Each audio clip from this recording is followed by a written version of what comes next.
Welcome, everyone. Thank you for joining this evening's call. We recognize that myself and many of our panelists and New Leaf's team are situated here in Toronto, but we also wanted to acknowledge that this land is the traditional territory of many nations, including the Mississaugas of the Credit, the Anishinaabe, the Chippewa, the Haudenosaunee, wow, tough one for me, Haudenosaunee, and the Wendat peoples, and is now home to many diverse First Nations, Inuit, and Métis peoples. We invite you to let us know in the chat where you're joining us from tonight and provide your local land acknowledgement there. For those of you who don't know me, my name is Shaka Licorice. I'm the chair of the board of directors of New Leaf Foundation, the organization that's hosting this evening's event. New Leaf has been supporting the wellness of young people in marginalized and underrepresented communities for over 13 years. Striving to be trauma-informed and anti-oppression-informed organization, we are invested in interrupting harmful practices that impact youth and are hosting a series of panel discussions this year to unpack how racism, and more specifically, anti-Black racism, take a toll on young people. Tonight's panel will explore the school-to-prison pipeline specifically. And I'd like to introduce you to this evening's moderator. Her name is Selam Debs. Selam is the Ethiopian Canadian who was born in Amman, Jordan, and grew up in the projects of Regent Park in Scarborough.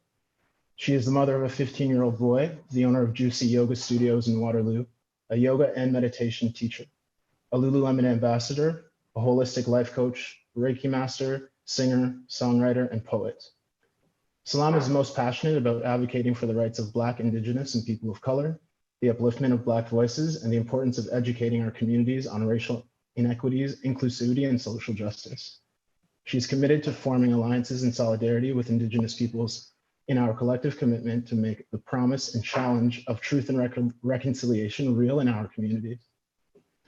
She provides a platform for unlearning and learning through the anti-racism course and through anti-oppression, coaching, consulting, and training. To find out more about Selam, you can visit her website, selamdebs.com. And I'd like to take a moment now to just pass the audio over to Selam, who'll be your moderator for the evening. Thank you. Good evening, and thank you, Shaka, for that really generous introduction. Welcome, everyone, to our panel discussion, Stuck in Detention, the School to Prison Pipeline. So before we begin, I'd love to just ground us all in perhaps a little bit of breath, collective breath, and also just getting us really centered into why we're here this evening and why we're contributing to this conversation. So you're welcome to root your feet on the floor or however you're sitting cross-legged, whatever feels right. Maybe you're laying down, whatever feels good for you today. And maybe your eyes are closed, or perhaps your eyes are just kind of lowered towards the floor. And just taking a moment to relax the shoulders and to relax your tongue from the roof of your mouth, relaxing the jaw, and just starting to tune into your breath. So bringing your attention into the body, taking a deep inhale through the nose, filling up. And then exhaling through the mouth and releasing the breath all the way. 2 more breaths like that. Inhale, filling up. And exhaling to release. And as you continue to breathe, just starting to bring attention into the body. Much of these conversations and the discussions that we have today live in the body, recognizing that although these can sound like very theoretical discussions, that we're really tuning in to how we can embody these changes, embody these radical changes within our school systems, within our communities, within our country, within the world. And I often like to call in ancestral support as we move through some of these conversations that might be triggering or that might bring up a lot. And so maybe tuning into whatever that means for you today, whatever spiritual faith, ancestral connection comes to mind, and then just bringing that image or idea or feeling into the body. Take 2 more deep inhales just to solidify, taking a deep inhale. Exhaling to release. Good, one more like that. Inhale. And exhale to release. When you're ready, no rush, starting to make your way back into the room, coming back into the body. All right. So as we begin to move into our discussion today, I'd love to share the agreements and the importance of what we want to really root ourselves in mentally and emotionally as we move through these conversations this evening. Okay, so our agreements for this evening is to understand that it's important to speak from our own experiences using I statements. So example, speaking for yourself and not for others when you're communicating in the chat. And then instead of needing to be right or wrong, make room for varying experiences, opinions, and differences.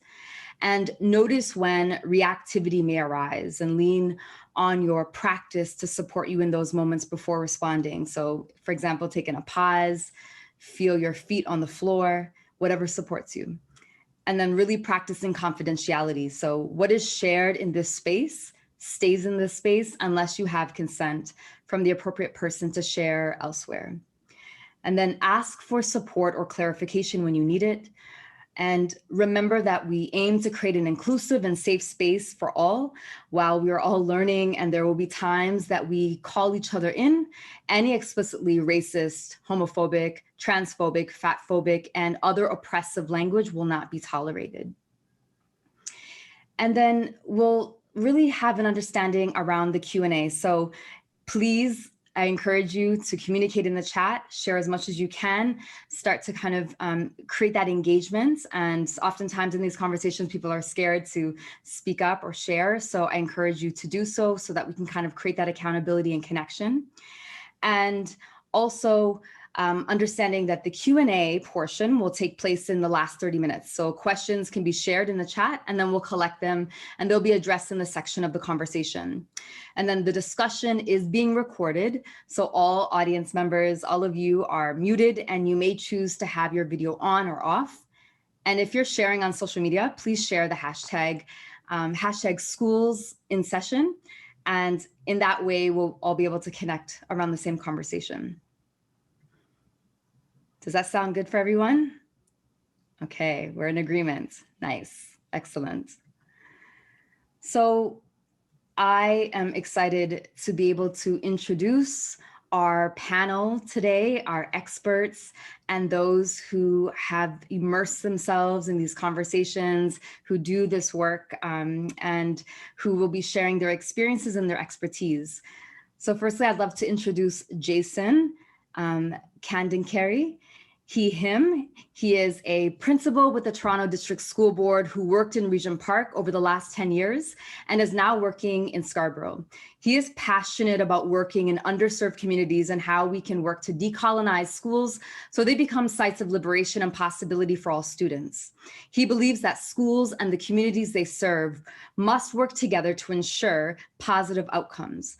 The adults serving families must be reflective and willing to interrogate their actions and beliefs in order to create the conditions so all children can reach out to their utmost potential. And Jason helped create the partnership with New Leaf Foundation and the Toronto District School Board and was the first principal to invite New Leaf into an elementary school. He is also a father of 3 young boys, aged 14, 12, and 10. Welcome, Jason. Our next panelist is Jay Longshaw, pronouns he, him, is a Toronto-born speaker with lived experience and knowledge of the justice system. He has first-hand knowledge of how education and prison can intersect, and his passion about addressing tools of prevention. Jay has spoken at numerous schools and events telling his truth, how to deal and grow from a hard hand dealt. Jay thanks his mother, who has experienced systemic racism and issues throughout her time here in Canada before being deported back to her country of origin, Montego Bay, Jamaica, after serving 7 years in federal custody. Her strength and words of inspiration has helped him in his journey. Welcome, Jay. Next up, we have LeRoi Newbold, pronouns he, him, recently finished his master's at York University in Black Liberatory Education and has designed Afrocentric Black-focused curriculum and taught at the Afrocentric Alternative School for the last 7 years. LeRoi is currently the co-director of Freedom School Toronto, where he teaches Black liberation education to children, advocates for Black families, and works to create system-wide change in the education system. Welcome, LeRoi. And next we have Nadia Yasi, pronouns she and her, graduated from York University and is currently a Toronto District School Board Vice Principal. She is dedicated to challenging and dismantling barriers for students who are historically racialized and marginalized. Nadia has been engaged with both the Toronto District School Board's Boys to Men Leadership Program and the Afrocentric Secondary Program and is committed to building rich and diverse educational experiences that improve outcomes and provide successful pathways for students in underserved communities. Welcome, Nadia. And last but not least, we have Rochelle Miller, pronouns she, her, and she is a multidisciplinary movement coach, community worker, as well as a senior facilitator and teaching coordinator at New Leaf Foundation. Her work centers the perspective of anti-oppressive frameworks, which puts her in a seat of continually deconstructing the relation between power, privilege, and wellness. Her greatest hope is that all individuals can have access to embodiment practices in a way that is accessible regardless of race, religion, class, gender, sexuality, physical ability, or size. Through this, she is inspired to make movement accessible for everybody and continues to learn different movement modalities and tools that support individuals to experience joy through movement. Welcome, Rochelle. Welcome all of our incredible panelists this evening, our experts. Thank you all so much for being here. So before we start to move into discussion and we get to hear all of the amazing knowledge that everyone has, it's really essential that we become aware of why we're having this conversation and kind of deconstruct some of the terms that we're using. So to define the school to prison pipeline, to understand what it means, because it sounds oftentimes, we hear this term a lot, but what does it really mean? So the school to prison pipeline is a process through which students are pushed out of schools and into prisons. In other words, it is a process of criminalizing youth that is carried out by disciplinary policies and practices within schools that put students into contact with law enforcement. So once they are put into contact with law enforcement for disciplinary reasons, many are then pushed out of the educational environment and into juvenile and criminal justice systems. It is rooted in anti-Blackness, and specifically because we're focusing on anti-Blackness this evening. It is the understanding that Black youth are often seen as less civil, criminal, and too much to handle. Black youth are often seen as not being children or being youth. They're often seen as bigger than they are, older than they are, disrespectful, rude. And it is understanding that Black youth are given more severe punishments in school and are more likely to be suspended. Being suspended repeatedly then leads to youth being expelled. Youth being expelled are then often placed into adult-style learning and or into juvenile facilities or criminalized in many ways. So in turn, what happens is Black students in the Ontario school system are 8 times more likely to face discipline than white students. And teachers and educators often see Black youth as problematic and threatening. So this racist implicit bias creates disparities for Black youth. And so the question is not if racism is occurring in your school, but how. And that's what we'll be unpacking tonight.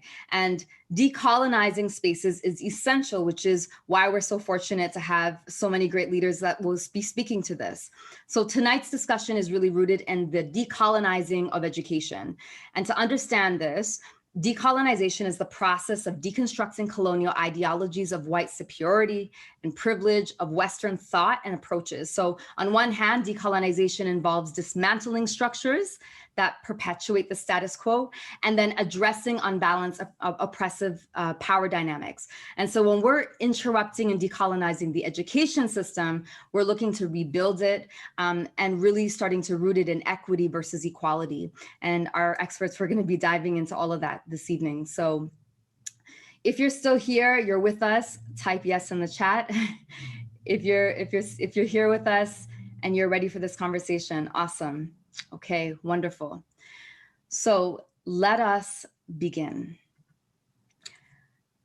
And one thing I want to also mention is that some of the youth that are in custody that actually work connected to New Leaf are actually here on the call this evening. So I want to welcome all of you, the youth, the 7 youth who will be here. I'll be sharing some of their questions that were asked of them, and then their experiences in relationship to this conversation, the school to prison pipeline. So we look forward to integrating your thoughts and your perspectives into this conversation this evening. So let's begin with connecting with Jay. So the first question is for you this evening. Jay, people often think of the school to prison pipeline as a big idea or theory, when we can instead see it as a national trend or real life experience. Can you speak to the process in your experience, what that school to prison pipeline looked like in your life, in your experience?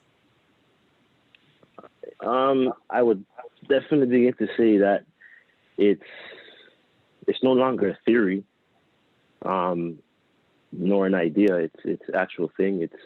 It's ongoing. It's been happening. For me personally, it was a gateway for me. I mean, so in my personal experience, when it comes to systemic racism in school, outside of school, I wouldn't say, I guess I felt like I was like the black sheep in a sense, or those are the youth that we hung around with, that we called friends during those times. It was like an overcast followed us, just because we were from impoverished neighborhood. We weren't like the rest per se. So it's far from a theory. It's reality. It's a thing. It's not an idea anymore. It's happening. It's been happening long before it started happening to me or youth after me or youth right now. The presence of the police is not even the issue. I feel like the issue is more that they use it as an intimidation factor, right? And then from there, it's like, okay, if you are problematic and you have issues as a youth, whether it's trouble learning or you're just a stubborn kid, then you just, you have a hard head. Their idea is, okay, prison's pipeline. All right, fine. The court doesn't have any sympathy. They don't sympathize, right? So that's where the crush, like, that's where everything happens, and it just stops, right? For anyone that has to go through that process, like, that's a total different world, right? Going from being in school to being in jail in front of a body of strangers that have your future, at will. They can choose whether they want to give you a second chance or to say forget it and, let you go through the process and learn it the hard way, right? I don't think it's something that should still be happening. It's not effective.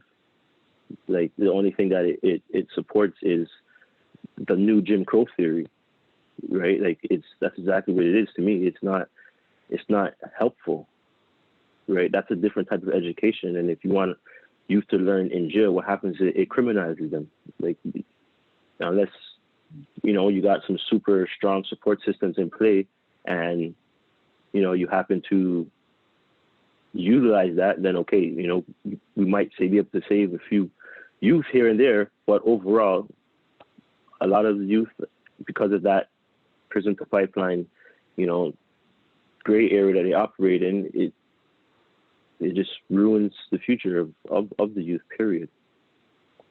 It ruins the future of, the workplaces, everything, workforce, everything, because that's less people that will be able to have a legit, source of income and whatnot. And, the impoverished stay at that level, uneducated, no stable work. And if they do happen to try to change it and turn things around after a conviction or two, it's still hard because of that stipulation that they have now, which is a conviction, right? Which stems from the prison to pipeline effect. So to me, it's just like a straight big butterfly effect, and it only has negative outcomes. There's no positive. There's no win-win. You know, and for me, it was terrible. It was a revolving door. From that gateway opened for me, I was in and out of jail. Hardly was able to, you know, reconnect with society because, you know, I was institutionalized and I didn't care to learn anything else anymore. I gave up on myself.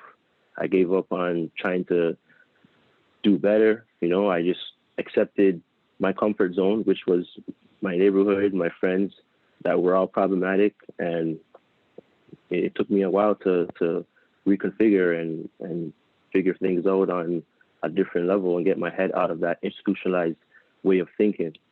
And like I said, which stemmed from me going through that process of, you know, being a young offender and being pushed through the youth system.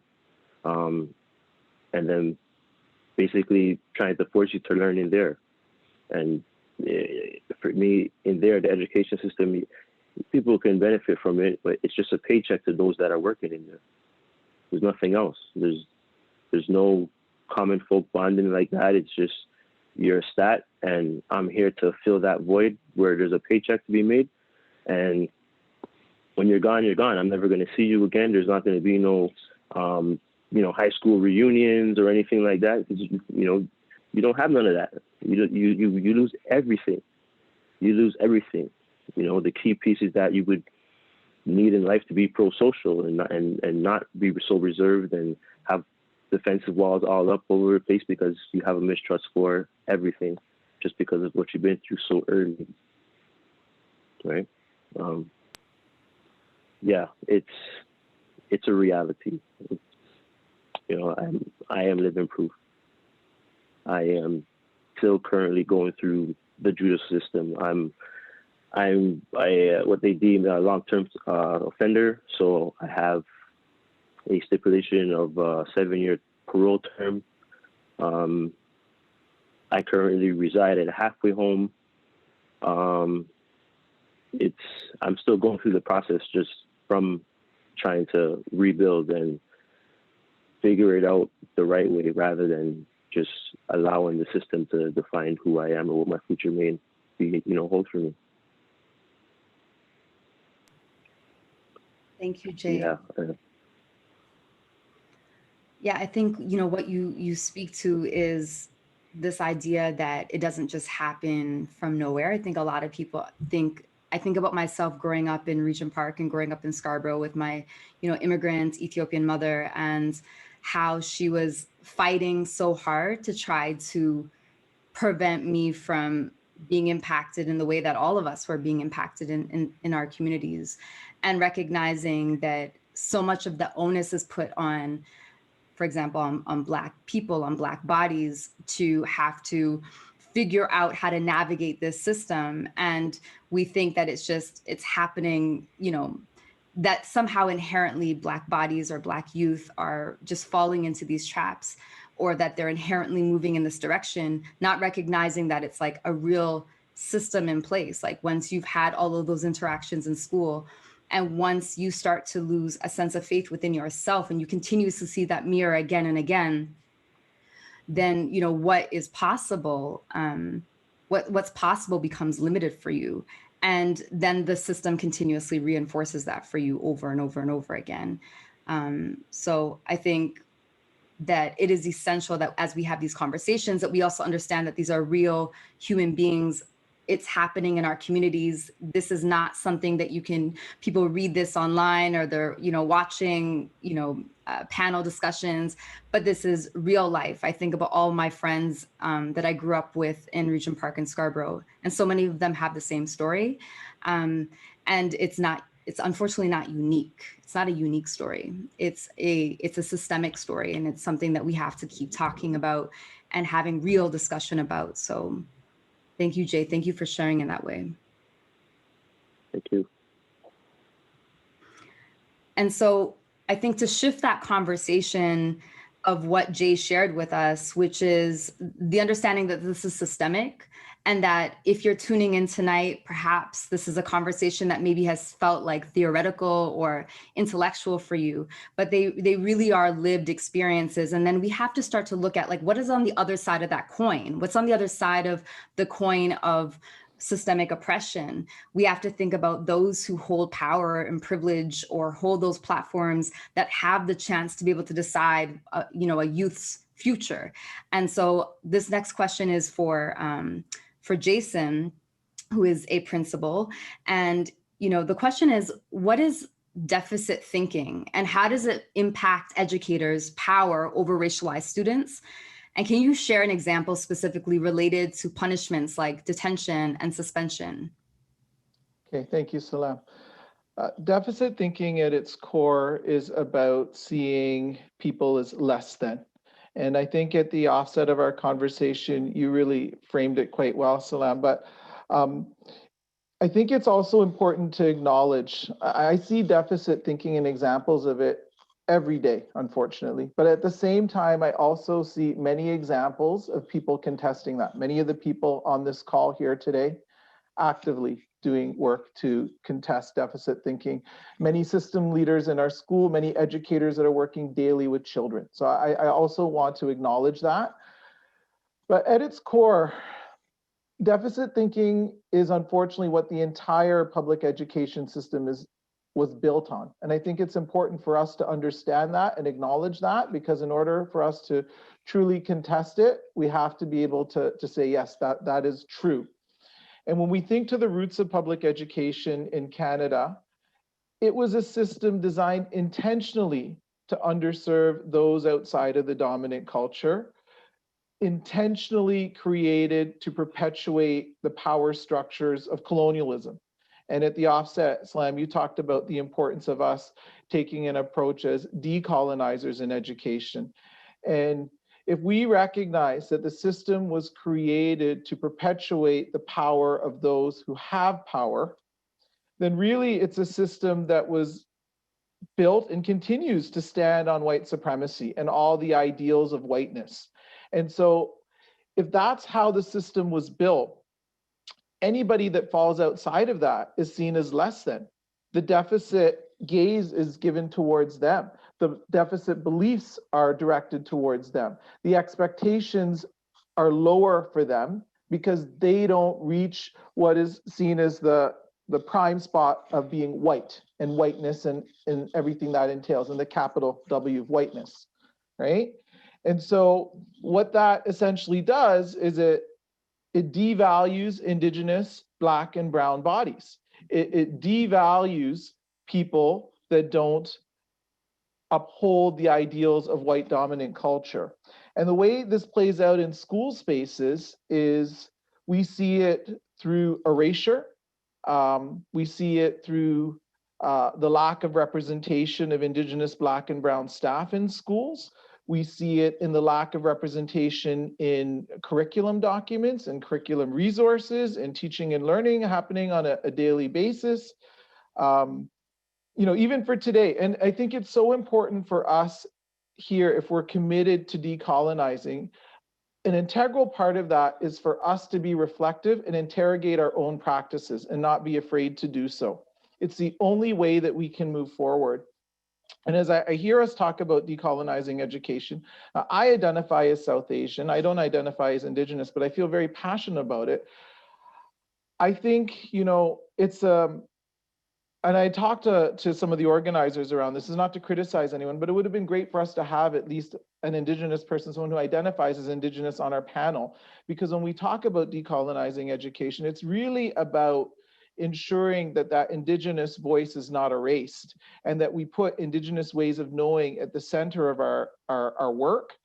And when we think about the school to prison pipeline, the statistics for Black children are horrible. That's why we're here today, to try and change that trajectory. Black children make up about 4% of the school population and are over about 8% in incarceration. When we look at Indigenous children, they make up about 5% of the school population, and around 30% of those in incarceration. And if we look at females, those that identify as female, over 40% in incarceration. So, we have to be willing to say, for us coming here today, if we're going to talk about decolonization, we have to ensure that we have Indigenous people that are also speaking to the issue. So I know in talking to the organizers, we recognize that, and it's something that will be, intentionally included moving forward. But the way we see deficit thinking play out in the schools, it starts right in kindergarten, right in junior kindergarten, with the over-policing of Black bodies. You can have, and there've been research studies that talk to this, where you have a Black child, say a Black boy and a white boy, and they're engaged in the same sort of activities, but the Black boy is going to be the one that's going to be called upon more for not following the teacher's directions. The Black boy's movements are going to be more policed than the other white child's movements. And this has been proven in many research studies. And so right there, this process of who can achieve, who understands how to navigate the school system is sorted through the teacher gaze right in junior kindergarten. And it works its way through the streaming processes that we've had in schools for many years. And only recently that we're trying to address through the academic pathways. And so what ends up happening then is at a very early age, those children that fall outside of the dominant culture hierarchy of white supremacy, they're the ones that are streamed into less rigorous academic programs. They're the ones when they don't follow a school expectation, when they contest against something that truly is unjust or unfair, say before they, in the TDSB, before they had the policy where they, if a kid was wearing a hat, teacher asked them to take off the hat and the child refused, they could get suspended for that. It's ridiculous to have children out of school for something like that, and people contesting an unfair policy then getting harmed and punished for that. Now that the board has moved that policy and is no longer something that a child can get suspended for, but right in the early years, that's how it starts, and it creates a trajectory for children that, if we're not intentional about interrupting, just leads to the prison. Thank you, Jason. Appreciate that. And I think I really appreciate what you said around the conversations around really understanding where this is rooted in. So I talk a lot about this idea of understanding Canada's history, Turtle Island. If we don't understand where we came from, if we don't understand, like what you were saying, if we don't understand that the cultural genocide of Indigenous peoples in Canada, that is like really at the root of the birth of this nation. And if we don't understand that the enslavement of Black people, occurred for 2 centuries here in Canada, and these kind of hidden stories that we're not taught, that we're not educated with, and because the education system is whitewashed, and because the education is created in a way that was rooted in oppression, just in the same way that police and RCMP were, if we don't understand the origins of why this is so systemic, so structural in our systems,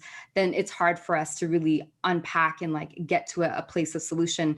And the fact that what you just said about white supremacy, this idea that white being the normal. So if white is the default, if it's universal, if it's the benchmark, if it's what we can, and then everything outside of that, divorced of that, is considered considered inferior, then we have to unpack that, understand that becomes internalized within our youth, but also it becomes kind of a framework for how youth are disciplined, how they're looked at, how they're considered, more threatening when they're not doing anything at all, or maybe behaving in the same way that their white peer would be behaving. So yes, absolutely. You touched on that perfectly. It's like we need to understand the origins, and we also need to continue to understand that when we understand the 60s scoop, and we understand how Indigenous youth were taken from their families and put in residential schools, we can start to connect the dots and understand that this is not unique to our country, that this is the structure, really, the pathway that has always been in place. But of course, systemic racism always like evolves and it changes and it looks different, but it has the same outcomes. Yeah.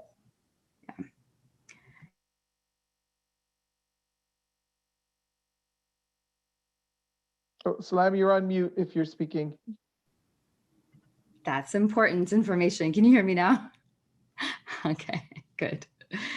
And so moving that conversation from understanding how this mindset, this thinking, this implicit bias, this ways in which we treat youth and how it impacts them, I think it's really important. I'd like to integrate just a little bit of what the youth in custody who have shared a little bit of their story or shared a little bit of their experiences have said. So some of the questions that were asked to our youth before we move to the next panelist was, do you feel that your experience in school in any way contributed to becoming incarcerated? And, you know, many of the youth shared that yes, in fact, that they did feel that it impacted them. It was the fact that they were suspended all the time. It was the fact that they were blamed for things that they didn't do. It was the fact that, you know, teachers didn't actually see them or connect with them. It's that kind of lowered expectations that they shared. Some of the students said things like, you know, when I got suspended and for a stolen phone that I didn't take, and I told him not to take it, but he still took the phone, and I had to pay the family $150. That he was blamed for something that he didn't do. You know, they talk about the fact. Some of them talk about the fact that they were incarcerated as opposed to being provided supports. And so we can hear directly from the youth who are here with us this evening and who shared their experiences from directly being impacted by those powers that have influence, that can impact their lives, and, you know, and how it impacted that kind of school to prison pathway and pipeline. And so let's move the direction, the conversation to Nadia. So Nadia, how is anti-Black racism impacting the outcomes of our youth? And how does the education system and educators contribute to anti-Black racism through microaggressions and more overtly through policing in schools? Hi, Selam. Thank you. Anti-Black racism absolutely has huge and significant outcomes for our youth. Black students learn very early in their education that they're both hyper-visible, so overrepresented in some aspects, and hyper-invisible, underrepresented in some educational aspects as well. So when we're looking at how Black students are underrepresented, we see that there's an overall lack of Black representation in schools. We have schools with staffs who are predominantly white, and they maintain and uphold racist attitudes, racist practices, and continue to perpetuate negative stereotypes about Black students. We also see that Eurocentric and Anglocentric views tend to dominate the formal curriculum. So what students are taught, they're taught from a white lens. And a result of this, positive Black culture is absent from their learning environment. Their own learning doesn't include stories of themselves, of their own lived experiences, and it does not tap into Black students' ways of knowing and understanding. We see that Black students are often absent from gifted academic and IB programs. We see the lack of opportunities for Black student voice and involvement in leadership initiatives and academic spaces. And too often, I hear Black students describe always feeling like they are the other. They feel unwelcome in their own schools, and they feel like they don't belong. And because they're viewed negatively, they often discount their identity, and they tend to question their own capabilities and abilities. And because Black students experience racist violence and trauma daily in schools, schools are viewed as unsafe spaces for them. They don't feel safe at school. They don't trust their school systems. They don't trust the staff in the school systems. And because of that mistrust, that in itself is a barrier, right?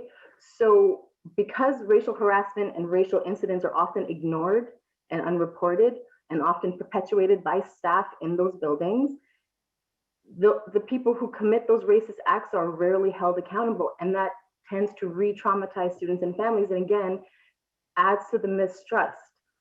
So we also see that Black students are also hypervisible. So they're also overrepresented in many aspects. They are overdiagnosed as having learning disabilities, special needs, and they're also overdiagnosed as English language learners. So one example of this that I see quite often is students who come from the Caribbean. They come from English speaking countries. They were born speaking English. They were taught English, but they're timetabled into ESL courses despite this. We see Black students being disproportionately streamed into applied or locally developed programs. And in these programs, there exists an inherent racism of low expectations and limited outcomes. So students who are in these programs, they have limited opportunities for post-secondary pathways. So for an example of this, like my son, I'll never forget, my son was in grade 10 and he came home and he's like, Mom, I want to take applied math. And I'm like, why? He's like, my guidance counselor says I need applied math. I'm like, no, you can't take applied math. And he's like, no, my guidance counselor is telling me to take applied math. And I had to explain to him that if you've made that simple switch from academic to applied math, you're not going to get into college or university. And this happens on repeat in our system, where we have teachers and guidance counselors who are putting our students into pathways that have no opportunities or limits their outcomes. We also see overrepresentation of Black students in athletics. You know, there's a stereotype that Black students are gifted at athletics, but not academics. So we see them being encouraged and recruited for sports, and you know, they're supported to be good athletes, but they're not given the same encouragement for academic success. And you said it earlier, Selam, Black students are often stereotyped by staff, teachers, and men as behavioral, as threatening, as angry, as uncooperative, rude, and disinterested in their education, when none of these things are true. I've heard this referred to as Black behavior. We can't do that, that's stereotyping. So Jason was correct. From the onset of their education, students experience criminalization. They are over-surveilled in schools. They're policed by administrators, teachers, staff. They're overrepresented in office referrals, suspensions, and expulsion rates. And this happens from the moment they enter the system. So the second question you asked was, how does the system contribute to anti-Black racism? So we know, we said it, the system is not neutral. It's not here for us. It's not here for Black people. Our education system is built on a foundation of colonialism, slavery, and its policies are heavily rooted in white supremacy. Education as I know it, and as I experience it, it continues to maintain the status quo. It maintains and reproduces the dominance of whiteness, and it continues to other Blackness, and it continues to subordinate Blackness. And within schools, educators contribute to anti-Black racism by refusing to name racism and refusing to eliminate the way racism operates in our schools. Educators, all educators, I think, hold implicit biases steeped in racism, and they view Black people through the lens of negative societal stereotypes. And like Jason mentioned, they have a deficit ideology about Black students. We keep trying to fix students. They place the problem on the students, on the Black community, but they ignore the role that the systemic barriers play, that they exist to prevent improved outcomes and academic successes. So teachers don't always teach Black students the way they teach other kids, right? And when Black students are struggling, they're labeled as disinterested. They don't care about their education. They're sent out of class. They're sort of just pushed out of classes. And once they're pushed out of classes, they end up in hallways, they end up in resource rooms, spec eds, they end up in the office. And that continues. We don't welcome and invite students in, our Black students in, we continue to marginalize. And once they're pushed out of classrooms and they're further marginalized, the gaps grow. So we have continuing growing gaps of like literacy, growing numeracy gaps, and they continue to be disengaged. And then their behavior is perceived as threatening and dangerous. And then they're pushed out of the system and continue to be criminalized. So we do have programs that exist to interrupt these, but those programs are far and few, and the funding doesn't exist, or the funding is drawn back. So there's not, as much as we try to interrupt and we continue to try and interrupt there, that interruption is becoming increasingly difficult in the face of policies and procedures that exist to continue to push our students into prison. Thank you, Nadia. That's both you and Jason really, I think, solidified, why we're having this conversation. I think I remember the first time my son, my 15-year-old son now, but at that time in grade 3, had his first, he rolled his eyes situation, that the teacher said my son rolled his eyes and then he was put into the hall. Well, he, first of all, stuck up for himself, because after him coming home again and again and him feeling like he was being targeted by this teacher, he, went from being a advanced, a student that was considered enriched to all of a sudden within that school year, he was considered disengaged. He was considered labeled as someone that didn't care about school. And then, finally I had to say to him, like, Jaleel, it's time, like, it's important for you to speak up for yourself, but obviously in a respectful way. And he did it. And then he was, of course, all he said was, Madame, I didn't roll my eyes at you, and boom, get out of the room.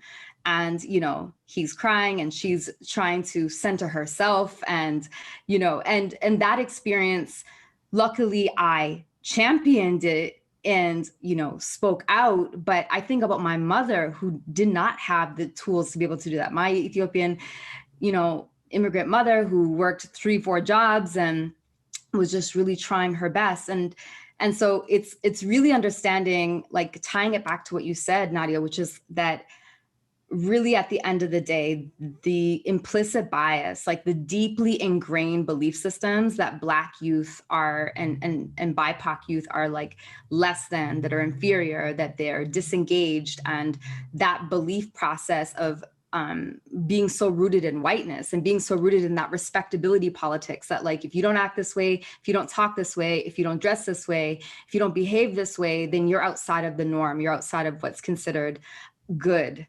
And, which is why I always ask people, like, it's really essential that we talk about diversity and inclusion. And when we talk about it, it's like, inclusion into what, though? Are we trying to include our teachers, our staff, and our youth into that system, into that same assimilated system that really destroys them? And diversity from what? Are we trying to really create a more diverse culture that is like divorced of that white supremacist perspective?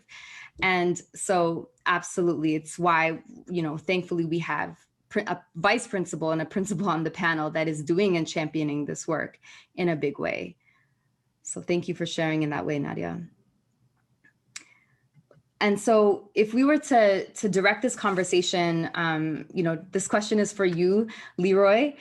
You were a part of the 2017 vote to remove the school resource officer programs in the TDSB. Can you speak to why removing police from schools is important, especially for all the student boards across the country who are currently deliberating whether or not to keep the SRO programs? For sure. So I was part of, not the vote, but the activism that led to the vote by the TDSB school trustees to remove the SROs, to remove the school resource officers. And that activism happened as part of the movement for Black Lives, which is a new abolition movement, a new version of the abolition movement, the movement to get rid of incarceration and policing. And, people have talked about their own personal stories with the connection between being policed in school and incarceration. But I want to talk about one story, which is that of Trayvon Martin. And often when people think of the movement for Black Lives or Black Lives Matter, they think of Trayvon Martin's name. In many ways, what happened with him was the catalyst for the movement for Black Lives, the iteration that started in 2016. And Trayvon Martin was only 17 years old when he was killed. And at the time of his shooting, he was a junior in Dr. Michael M. Kropp High School in Miami. And after a lot of media coverage, it was only after a lot of media coverage that George Zimmerman was tried for murder. And he was acquitted. and he was acquitted based on something called stand your ground jurisdiction in the state of Florida. And under the stand your ground laws in the state of Florida, you're allowed to defend yourself against a threat or a perceived threat. And a jury ruled that Trayvon Martin, who was unarmed and 17 and carrying Skittles when he was killed, a jury ruled that he was a reasonable threat. And the school resource officer program has a lot to do with that. Has a lot to do with how our youth get to be seen as a reasonable threat. So among individuals who work on making schools safe, I'm compelled to mention that part of the reason that the jury felt it was reasonable for Zimmerman to perceive the 17-year-old as a threat is because he was known to police. So we hear that a lot with stories of Black youth in terms of how Black youth are portrayed in the media a lot of times about this known to police idea. And Zimmerman's defense pushed this known to police angle, even though Trayvon Martin had no juvenile detention record, even though he was never tried of any crimes. It kept coming up that he was known to police. And the reason why was because of his school resource officer. Trayvon Martin was actually serving a 10-day suspension at the time of his shooting. And he was known to police for like some petty offenses. I think writing on a locker was one of them. But his story really shows us how and demonstrates how over-policing and criminalization of Black children leads directly to the devaluing and then the subsequent precarity of Black children's lives. And Trayvon Martin's story is one story, but there's many, like many other people have said tonight, there's so many stories like that. When we started to organize for the removal of school resource officers in Toronto, we first started to organize at the Toronto Police Services Board. And we went to their meetings and youth had the opportunity to depute, to go in front of the Toronto Police Services Board and talk about what it's like to have police in their schools. And there was dozens of youth who came to depute and talk about their experiences in schools. Youth talked about being taken out of their schools for, one youth talked about being taken out of his classroom, having his bag searched, and having it be said that the pencil shavings in the bottom of his bag were marijuana, and then getting how the the school resource officer was involved with that, and just the way that he felt. So I think that if we believe in abolition, if we believe in intervening in the incarceration of Black youth, we have to be concerned with the presence of police officers in schools. Thank you, LeRoi. Yeah, I think, you know, the conversations, I think, around defunding the police is so challenging for many people to really hear, because when we think about police, we think for those who are not, who I guess benefit from a racist society, might see police as like a form of safety and a form of like, you know, connecting their communities, keeping their communities safe, but have really no interactions often with police. And then when you think of the story of Trayvon Martin, and most Black youth, and I know for myself growing up in Regent Park and Scarborough, and then even with my family moving me to Waterloo, my mom was like, okay, we're gonna move you, we're gonna leave to go to a better neighborhood. And it was the same thing. It didn't matter where we went. We could not escape that kind of surveillance in our communities and the interactions that we've had with police.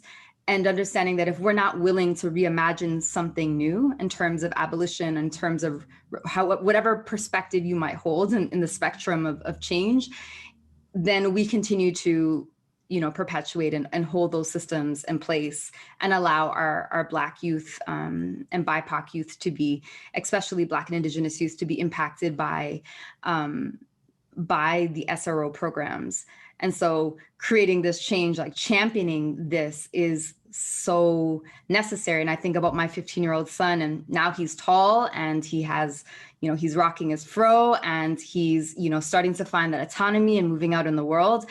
And it's just, really, it's terrifying, because I see the way in which, the other side of that coin is I see in the way in which he has to like use that psychic energy to really try to not seem aggressive and to show up in a way that makes people feel comfortable, and the way that he positions himself. And no matter what I pour into him as a mother, I can't change what society has taught him, and that kind of internal intergenerational reflex to protect himself.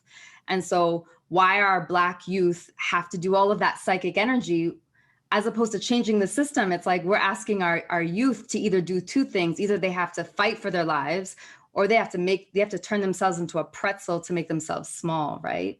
And both of those two things are oppressive. So yeah, thank you, LeRoi, for what you do and how you've championed this work. Thank you. And so, really directing these conversations into how we can actually start to, integrate some of these approaches. Like, what are the approaches that we can integrate? And this question is for you, Rochelle. As someone who works with an organization that utilizes strength-based approaches with New Leaf and in the work that you do, how have you at times had to navigate differences between your approach and the schools, and why or how has your approach felt transformative for students and even for yourself? Yeah, thank you. First, before I get into it, can I just say, hello, family? All of the people that I know out there. Like, if you want to turn your cameras on, I'd love to see some of your faces. I'm just like really happy to be here with all of these amazing panelists. And, I'm really happy and lucky. I've been able to work with Jason, and I've been able to work in Nadia's school and have these little tentacles all around this conversation. So I just want to say thank you all for being here in whatever way that you are showing up.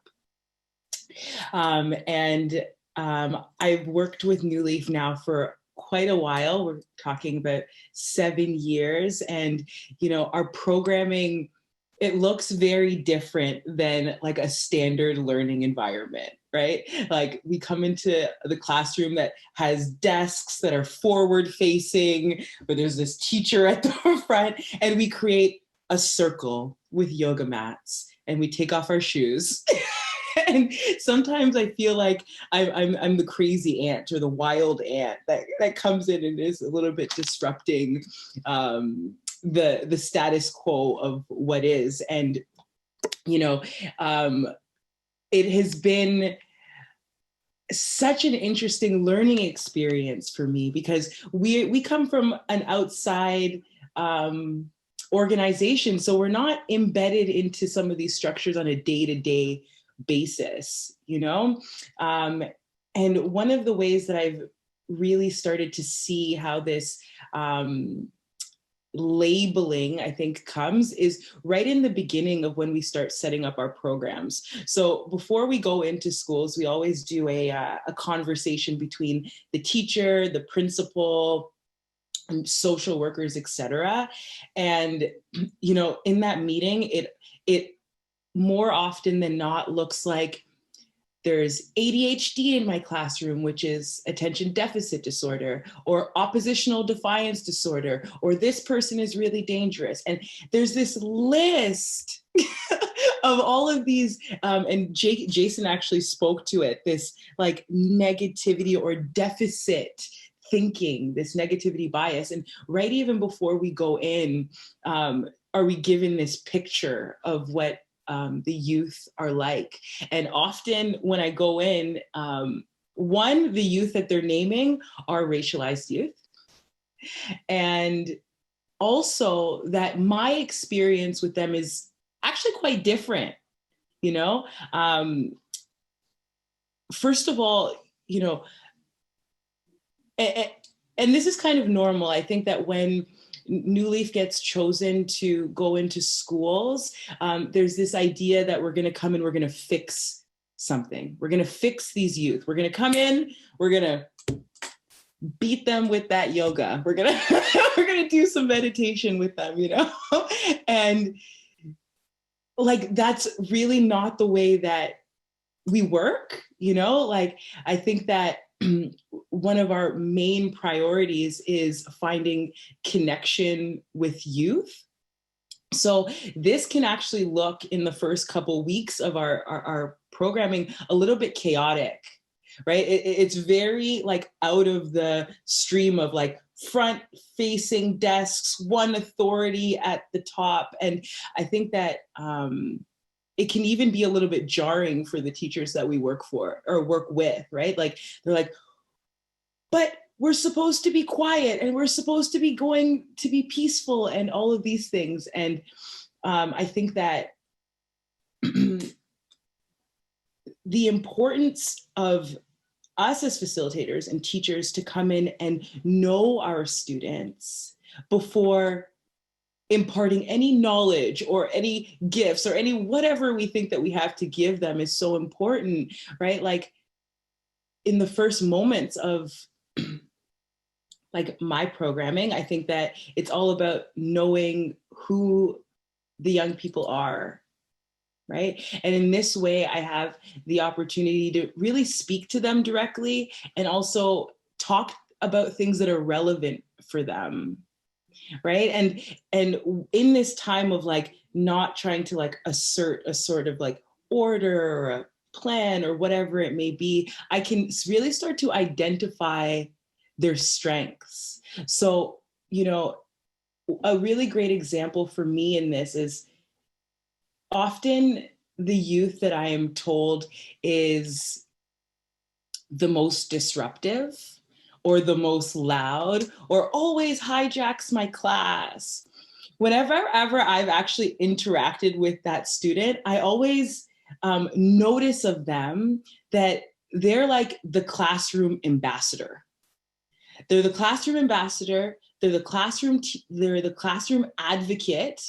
They're out here speaking for the needs, not just of themselves, but of the whole room. And they're actually leaders, you know? And when I can start to see them as that, as major influencers, right? Now we have a little bit of a different angle, and the conversation looks different, right? It instead of looks like, instead of it being like, hey, can you please quiet down? It more so looks like, hey, can you help me to get the room set up? Can you help me to teach this part of the class? Because I think that you would speak to it way better than I. Can you? And for me, it looks like placing the power into these young people to do what they're good at. You know, and like, I was the kid, and I say this to my students all the time, like, I was the kid that had to sit outside all of the time because I talked too much. I was the kid that had to sit beside the teacher because I talked too much. And, you know, I shared to them all the time, and now I get paid to talk. So sometimes what we think is the things that, you know, don't work in the school system, right, can be our gifts or our work in the world, right? And sorry, I just want to make sure that I don't miss anything. If you see me, I'm kind of going back to my notes. Right? So, and, you know, I touched on a little bit here around, you know, we often are dealing with challenging students with punitive measures. And like, first of all, I want to say that it's not effective. By the time young people are about 14 or 15, they become desensitized to it. They're almost like, so what? You're going to send me to the office? And you're like, oh, I guess not, right? So that after a certain point, I don't actually know if it has any value or benefit, right? I see a couple people laughing because they know it's true, right? And so in that way, like, it becomes our work as third party or outside facilitators to kind of moderate a room of, teachers, one person that perceives they have hierarchy, authority, and perceives that it moves in a certain way and acts in a certain way, and young people. And like on a practical level, like we are starting with agreements, not just agreements with me and young people, but me and the adults in the room. So if I'm expecting of the young people in the room to not have their cell phones on, then I'm also expecting that of the adults in the room. If I'm expecting that the adults are engaging and they're doing the practice with us, they're gonna do the practice with us. And if I expect from my young people that there's no yelling in the room, that I expect that also from the adults in the room, even when there's chaos. And I try to make it really clear in those moments, hey, very transparent, very front facing to the young people is with their teacher, hey, we agreed that you are going to come into this space under these agreements. And like, I think that it's really important that we are accountable to the things that we agreed to. So oftentimes that's probably the hardest conversation that I have to have with school teachers, because I think that they're very used to authority looking a particular way. And with me, and I think with New Leaf's work, it's like we understand that respect is a two-way street, that I am not owed your respect, right? I have to be willing to give you respect. I have to be willing to open my heart and my mind to your experiences and really respect and validate you as a person before you'll even listen to me, right? And I think that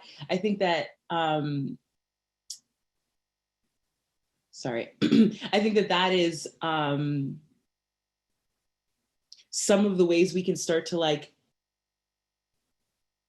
shift in really subtle ways is, holding our leaders, our teachers accountable to a different standard, and to be really like kind and compassionate in the calling in, and then like another way for myself, and I'm gonna wrap it up, is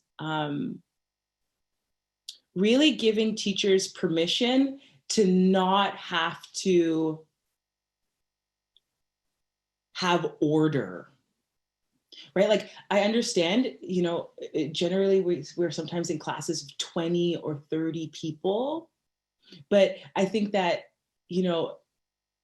stepping back and saying, what is 15 minutes of a little bit of chatter and a little bit of boisterous? What does it look like to say, hey guys, we're gonna start in about 10 minutes. Can you put your phones away in 10 minutes? What does it look like to be like, okay, there's 5 minutes left and then we're gonna get started, right? For anybody, I think that, like if I could say something as a third party, like outside voice, is like, what does it look like to give young people a little bit of space, a little bit of room? Like these periods are an hour and 15 minutes. That's a long time to be sitting in one space, right? So I just think that, yeah, and I want to like come to the end of that question, like how have I seen like transformation happen? I feel like with our approach, there's been a softening of my own expectations. Like it was years ago now that I like have stopped believing that I'm going to come in here and like turn everybody into the Buddha.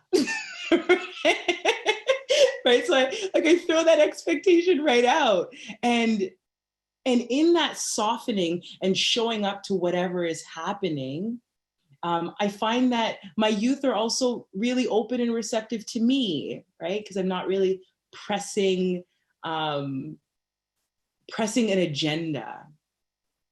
And if I have time, I just want to share one story that I think kind of encapsulates all of the things that I said, and it's a good one.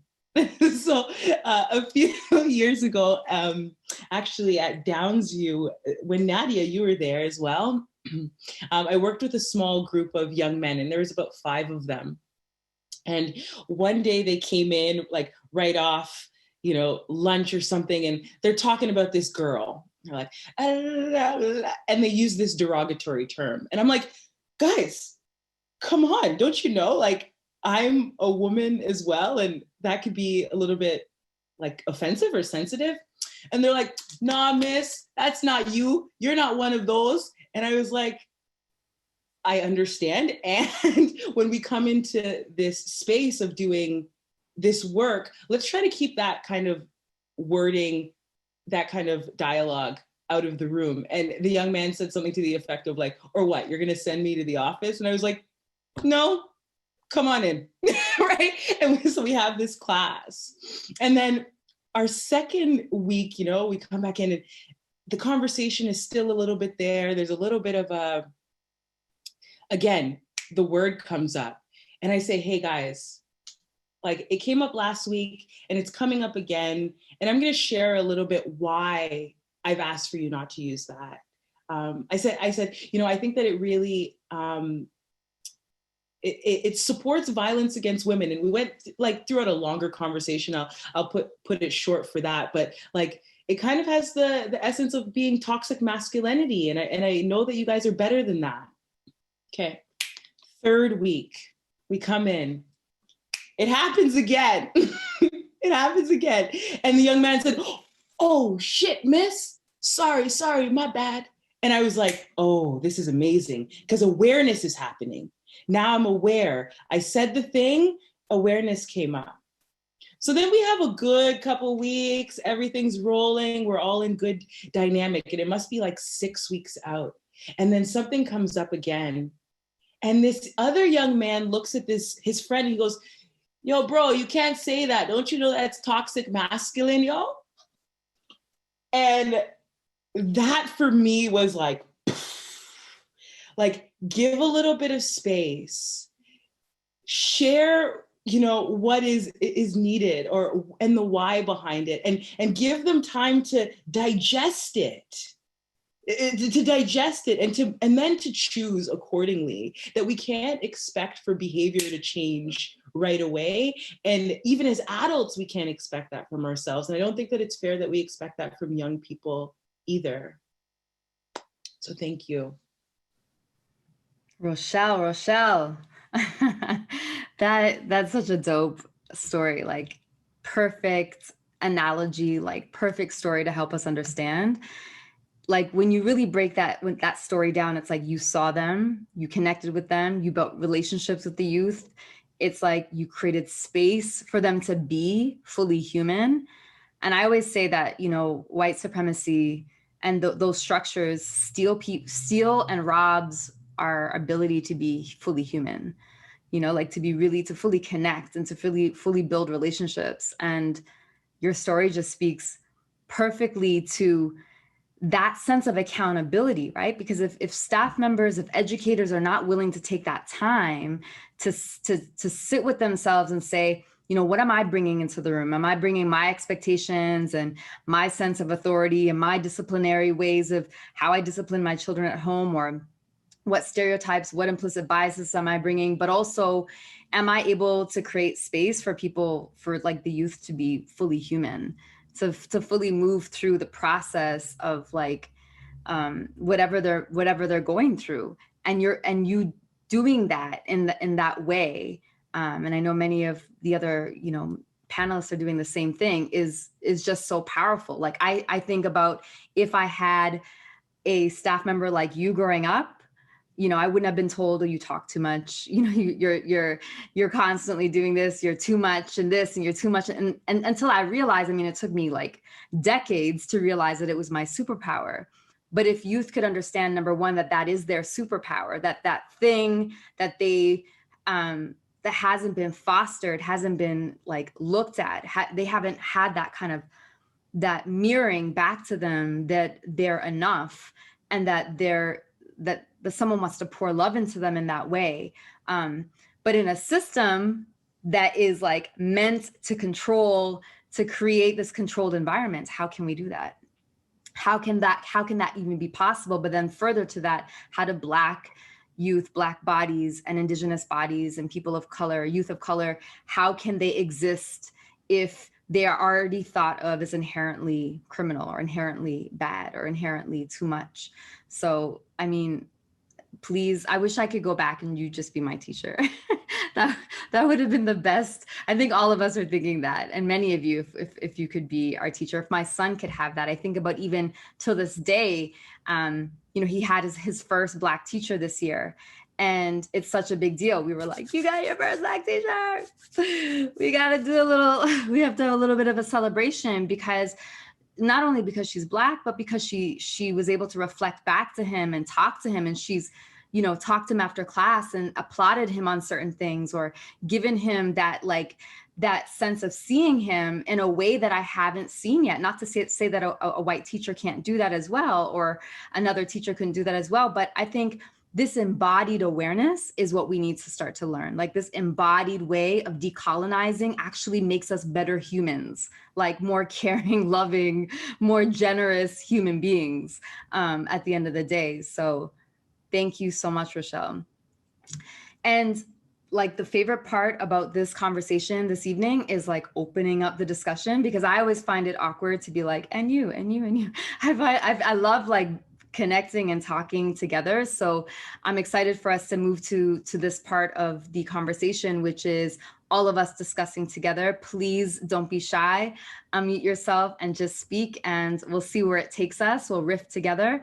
So the first question is, what are some ways to interrupt the school to prison pipeline? And what programs exist both in alternative schools and the Afrocentric schools, or school programs and community organizations? And this is open to any of us, any of you on the panel.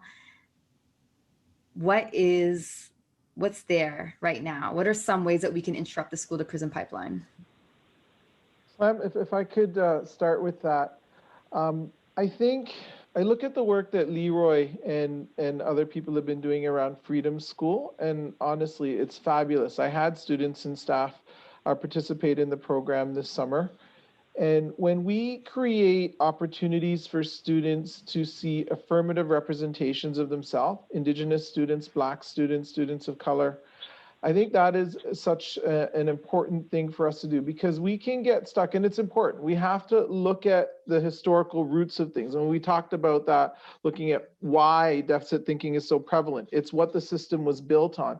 But if we just look at the historical wrongs that have been happening, and we leave it at that, we are just getting students to not see the beauty and positivity and the resistance that's occurred along the way and up until now. And it is so important that students also see, how have people been resisting the colonizing project? How are they actively working to decolonize spaces themselves? And what are the accomplishments that have happened before and are happening today, so that they see those positive affirmations of self? I think it is just so incredibly critical for us to be able to move this work forward. Thank you, Jason. Absolutely. I think oftentimes, like you said before, these conversations are erased, or the ways in which BIPOC folks, Black, Indigenous folks are fighting back against these systems often are not part of the conversation. We don't even know about our civil rights movements here historically in Canada and Turtle Island. And so it's essential that we revisibilize those fights and those radical ways of pushing against the system. Anyone else like to contribute? I could say something on that. I think that one of the ways that we can intervene is to start to think about reimagining this idea of discipline. So the simplest way that I've had transformative justice explained to me, and I think transformative justice is a great model to use. So punitive justice is what we're mostly familiar with in school. It's the idea, punitive justice would be like, you stole my radio, you go to jail. Restorative justice is, you stole my radio, you say sorry, and you give it back. Transformative justice is, you stole my radio, I'm disappointed that you didn't have a radio. How can we create a world where we all have access to radios? So it's this idea that we can't just, if there's a conflict between students, let's say, or a student and staff, likely, we can't just have a conversation and restore things back to the balance that there was, because often things are off balance in a colonial system. So when there's conflict that comes up or harm, we have to look at the conditions that create that. So in the classroom, for example, it could be like a dynamic of homophobia between students that led to it. Or it could be the educator doing a lesson that wasn't accessible to everybody, and a youth got frustrated because they didn't understand the way that it was being taught, or something off kilter. So I think using transformative justice and when conflicts come up, using those conflicts to interrogate our own practices instead of blaming youth or looking at youth with that deficit model that was described before is a great start. Thank you, LeRoi. And LeRoi, are you able to speak a little bit to the Freedom School, to the program, and how that impacts youth? Yeah, so we do programming outside of the school system, and it was started by Black parents, many of whom are LGBT Black parents, and Black parents who wanted to find alternative spaces where our kids would feel loved and also get to learn about those Black histories of resistance. For many of us who went to school here, what you learn about Blackness is usually nothing, or it will be about Martin Luther King Jr., Rosa Parks, whatever, like the American content. And it's also how you learn about the topics. Like when we learned about enslavement, often we looked at that picture of like the belly of the slave ship, and the Black people are represented as like little dots sitting in the belly of the slave ship. And you learn about it in a way that's very objectifying. You learn about it in a way where it's like, you're not an active participant and you're not somebody who can resist and change. So Freedom School teaches about Black histories of resistance. And we teach about how like at every moment that there was oppression, there's also resistance. So we teach about those histories. We use transformative justice, and yeah, we create alternative educational settings. And then we also intervene within the system. So like fighting for the removal of school resource officers, trying to get principals and administrators to use alternatives to suspension and that kind of stuff. Thank you, LeRoi. Anyone else want to share? You know, just thinking about that work in the context of Indigenous ways of knowing, it's pretty incredible when you think about, you know, Orange Shirt Day comes around every year and how many schools will focus on that. And then that's the only work that they're doing. And one of the artists, I think I saw her name, I know she's on this call, you know, did an analysis looking at the Twitter accounts of schools to see what they were posting around Indigenous education, Indigenous ways of knowing. And it was basically Indigenous Shirt Day for the year, and that's it. Black history gets relegated to the shortest month of the year in February, and that's it. So it's how do we reimagine that in a way that this work is deep and ongoing? Absolutely, Jason. Yeah, we have to move beyond Black History Month and, you know, Orange Shirt Day. There's so much more rich history around, you know, Black Canadians, Indigenous activists, those who made a difference on Turtle Island. Rochelle or Nadia, would you like to contribute, or Jay? I can jump in briefly. So in the schools that I've worked in, there were programs that existed to interrupt the school to prison pipeline. I remember at one school, there was a government-funded community program that came from outside. They were called Breaking the Cycle. This was about 8 years ago, maybe a while back, before they lost the government funding, or actually, I won't say they lost the government funding, before the government funding was taken from them. That was some of the best work that I had seen in schools. We had, they were individuals who were able to build relationships with our most marginalized and disengaged students. And, they were often young Black male students who were not succeeding in class. They had, large gaps in academics, but they were also engaging in like criminal aspects outside of school, right? So this group came in and it's really interesting how the students were chosen. So the students were chosen by staff and recommended and referred to the program. But the individuals of the program, they worked really closely with the students, building those caring relationships, breaking down the stereotypes, building their self-esteem, working one-on-one with students who are marginalized. And that made a difference. Like those small localized interventions made a huge difference for many of those students. And when Breaking the Cycle was defunded, that left a huge gap for us in the school. It was very difficult to find community organizations to partner up with. It was very difficult to find anybody else who would work with our students to interrupt. And I'll be really honest with you, programs like Breaking the Cycle, programs like Boys to Men, programs like FOS, if you remember what FOS was, it was that local small room, almost like a resource room for students who were identified as behavioral. The problem with these interventions is that they are often relegated to like the dungeons of schools.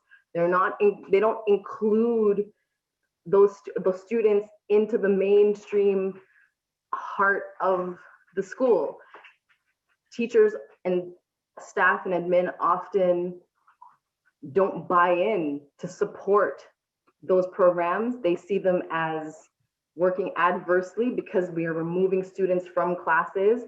They would rather find punitive ways, like LeRoi was saying, punitive ways to punish students and consequence them for not being able to conform and fit the behavior. So there are programs that exist. It's just that a lot of those programs, the funding no longer doesn't last very long, and the staff and admin buy-in to support those programs is very limited. Thank you, Nadia. And I think, really, Jay, you've had the personal experience of moving along that pathway and being impacted by this system and being impacted by, everything that we've been talking about. You've lived it. From your perspective, is there anything that you can share with us around how we can start to interrupt that cycle, like interrupt that school to prison pipeline, and what that could look like for our sons and our daughters and those who are like right now living through this experience? I think it should be started off by stop painting everybody with the same brushstrokes. Just you can't just be like, okay, we're just gonna keep going through a case system. Everyone's entitled to going through that same, type of teachings and whatnot. There's no one lesser, even if there's a youth that has challenges with, say, reading, right? Then you make it happen so that this kid can actually get the support to be able to, read a sentence or two, and then onto a paragraph. Like it's not the end of the world because a child can't read, right? That's what the education is there for, right? They're too easy to give up on the youth. The system's too easy to give up because it's a part of the process, the bigger agenda, which is to funnel the youth through the system, right? And that's kind of why I mentioned the new Jim Crow era type thing, because that's what it eventually leads to, right? That's modern day slavery at its best, at its finest, right? And the doors are open to every available race there is, but yet, Jason has said it as well. It's, you pick and choose who's gonna go and excel through the system and who's gonna, get penalized and reprimanded to the worst extent for the same offense, right? And I just feel like everything just needs to get revamped, period. You know, there's that stigma that's there. It's embedded. The roots are deep, right? I just in this day and time, I feel like this is the moment where those roots can actually get uprooted, right? Because, like, I guess I would say the lack of a better word, the founding fathers, you know, they initiated this process, right? So those roots are really deep and it runs really, really far. And I just feel like it just, you know, forget about auditing and all that stuff. It just needs to get revamped and retooled.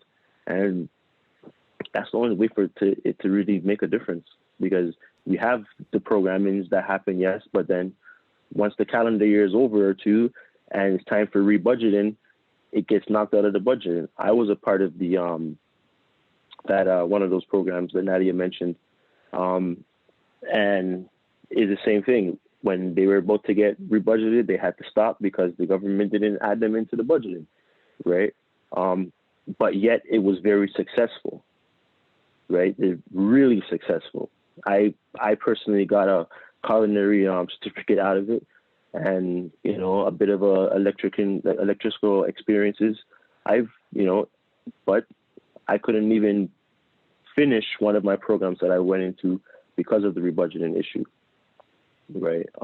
And yeah, so there's so much challenges for that prison to pipeline agenda that I just personally feel for one, maybe they should just stop judging books by their covers and just trying to get to know youth on a more personal level so they can have that growth and not make the youth feel like they're outcasts, right? Because we never chose to you know, be born and raised in impoverished neighborhoods and whatnot, but, you know, a lot of our, you know, family members have immigrated from islands and such, and, you know, they came here for the purpose of making it better, right? When my grandmother came up here, she was working for about, she said, I believe like $2.25 as a cleaner in a hotel, and she used that money to bring up all of her children, right? To have a better life, right? And the system that they had in place here made it a bit more challenging. Some have excelled, some have went through the process and went through the system like my mother did. And, you know, she's been back home in Jamaica for over 15 years now. And she didn't even care to come back to Canada because the way she was treated, you know, when she was in prison, she was there for a self-defense, that it was straight self-defense from domestic violence. And she happened to kill the man that was involved with her at that moment, that was, you know, threatening her person. And they imprisoned her for 7 years because she defended herself, right? And I believe during those times it's worse. It probably was a bit worse, not even worse, but easier for them to operate in gray areas and just pick and choose who they rather, you know, see stay within their country, get out their country, use their services and whatnot. And that's how I had my relationship with my mom, right? Was basically visiting her for those 7 years, right? All while being put through a process myself of being taken away from my auntie who took over the reins to watch over me while my mom was going through that process. I ended up going to CAS. I went through the whole, you know, channels of this prison to pipeline, right? If it wasn't for my grandmother there, I probably would have, you know, been worse than I turned out to be, right? She saved me early throughout the CAS system, and I went through being there for 2 years. It was really challenging. And it's the same thing. They put me in, you know, academically challenged classes, or then they call it behavioral classes. I never had issues with learning. I never had issues. Like, I was pretty good at, you know, making sense of stuff. And if I didn't know, I asked questions. But I was put through that channel because that's what they deemed best for me, not what my caregivers deemed best for me. Nothing. It's just the system chose this is what we're gonna do with this guy here, right? And it's happening to a lot of us. It's just a sad story.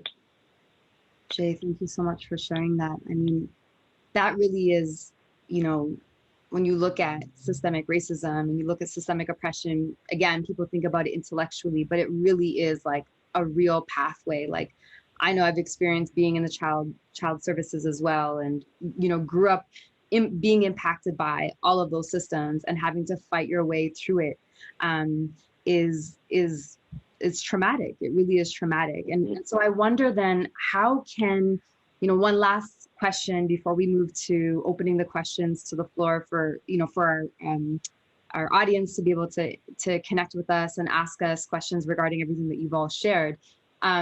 How do we champion this then? Like, how do we break this cycle, this intergenerational cycle, like Jay was speaking about, which is, he went through it and his mother went through it, and, his family has gone through it. I know I've gone through it. I've seen all my family go through it. And so many of all of you have spoken about that. How do we do that? How do we champion this as parents, as teachers, as educators, as students and youth? Anyone?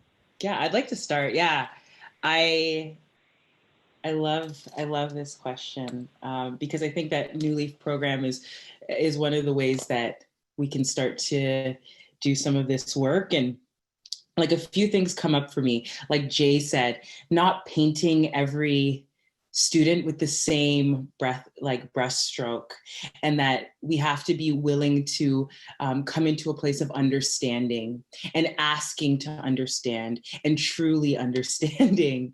And then another thing that comes up for me is empathy. It is like really feeling what's going on. It's something that I feel like I learned from Jason. When Jason walks around his school, he's like open. He's open, he's vigilant. If there's something that's happening, he's willing to stop at a moment to listen and understand and see how he can really support young people in whatever they're going through. So like, I think that's a really big thing. And then space.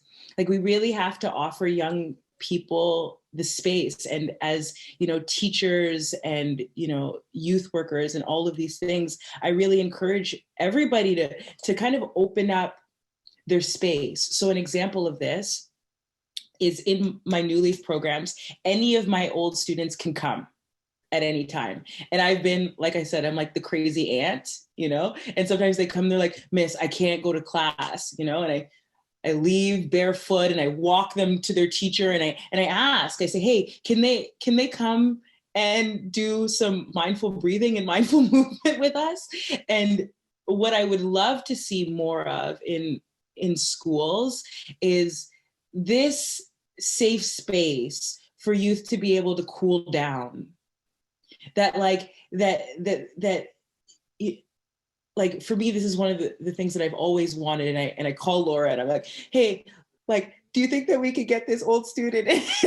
Because I think that it's really important that, young people can like what would it be? Like, throw a little fire, blow off a little bit of steam and come back and return. And that we all go through challenging things, and we all go through times where we're overwhelmed.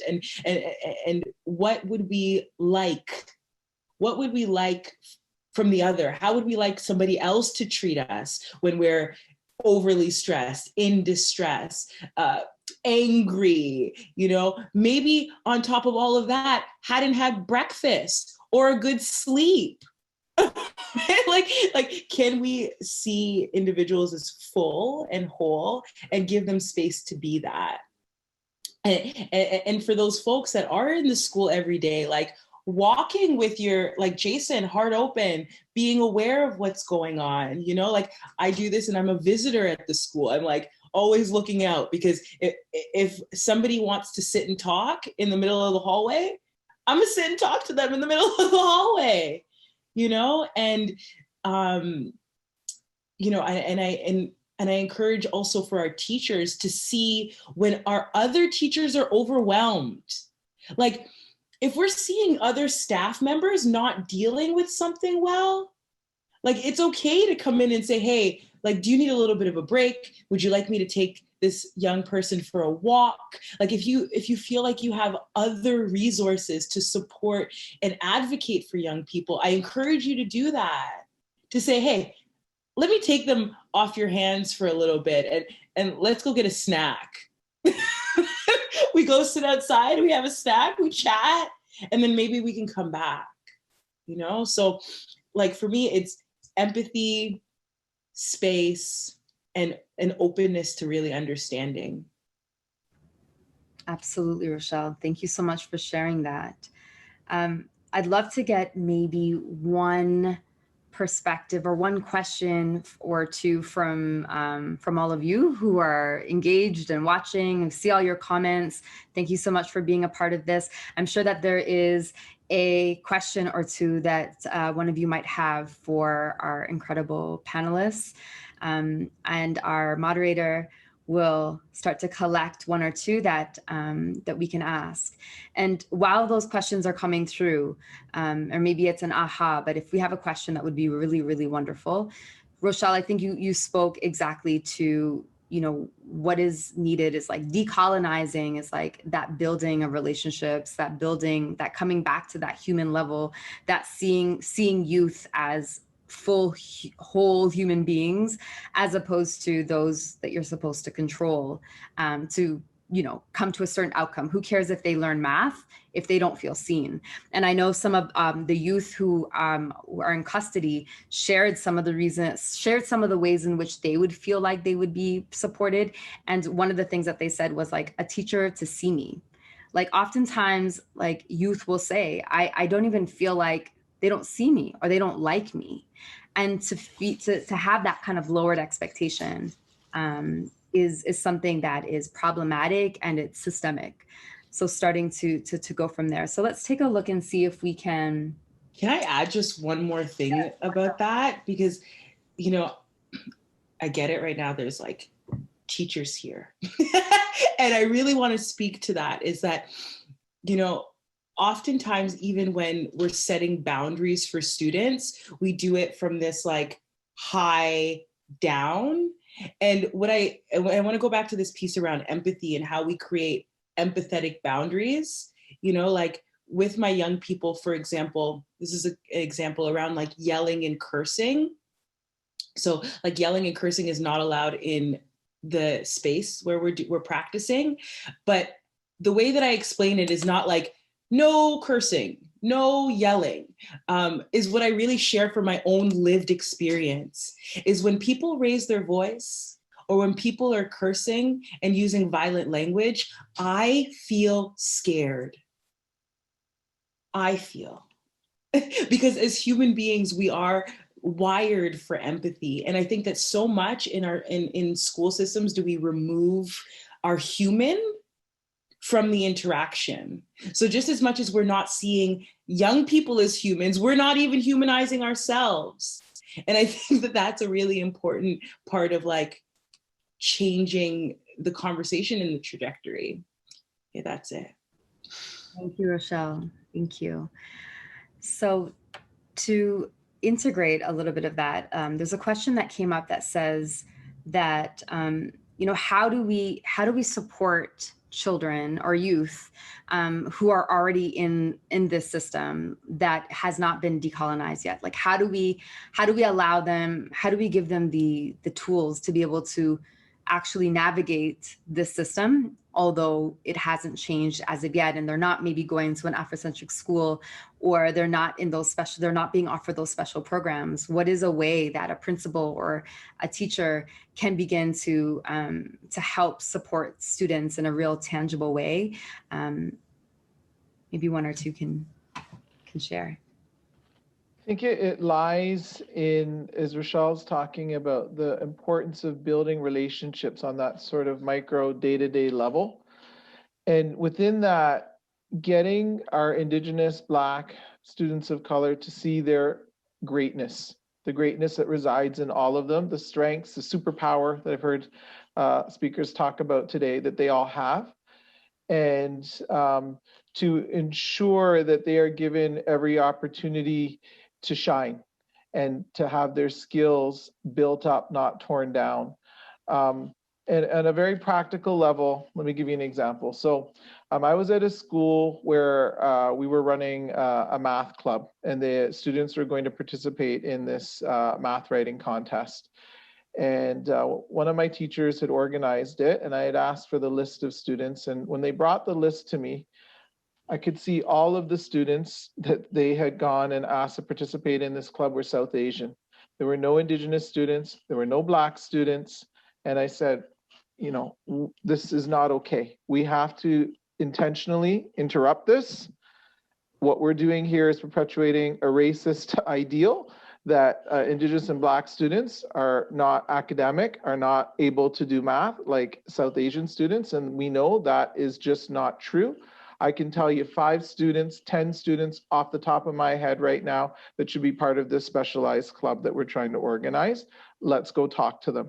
And we brought those students in, and we had students that identified as Indigenous and Black that were part of this math club, and they excelled at it. And they just needed someone to say this was a possibility. Please come and join this, as an example. Can I clarify my question? So I really liked your answer because it speaks to basically helping those students, or like guiding them through identifying themselves as belonging in the space, right, that you've created. My question was more about, I think, to Rochelle and the space that you create. Like, obviously, when young people come to that classroom, they have to go back. And I had the experience when I was young of participating in an intensive that was long and I wasn't moving between classrooms. And I think when I went back to high school, where those people, that safety, none of that was there, I was appropriately shocked, right? Like I had changed, right? And been given the space to change. But the space I was going back into didn't see me and wasn't ready for me to be in the way that I was, right, compared to how I was before. And I think when we give young people like the space to transform, right, like sometimes taught or even like the space to just debrief, like it's hard, I think sometimes, and maybe it's important to be deliberate about, like, when you go back out of this room, like, you know, I'm not going to be there with you. What's the plan? Like, is that a thing you do? Yeah, I love that you brought that up, because yeah, I have some real talks with my young people. I'm not gonna lie to you. You know, like it just like in that first example where like the derogatory term was used, or I've had other examples where my young people have come in like yelling out, you know, the N-word, and me having to sit and really like talk to them about like the dynamic of culture, and that when we speak to each other, engage to each other like this in front of white bodies, the way that we are perceived, and that like I'm very clear around like some things are appropriate for some spaces and not appropriate for others. So it's cool to be like, what up, dog, in that with your boys, but be aware of your surroundings. Right. And I think that this is one of the things that New Leaf is really teaching, like, be aware of your surroundings. Right. Yeah. And then secondly to that is like, because we're not always going to have this space, can we tap into some tools that we know? Because not everybody's going to be as understanding when you say the N-word, or as understanding when you say derogatory words towards women, like, that you have to catch yourself. And I like obviously like catch yourself before you wreck yourself. Like you can get caught in those moments where you're not paying attention. And that like, it's really for me a piece around like, we're going to mess up.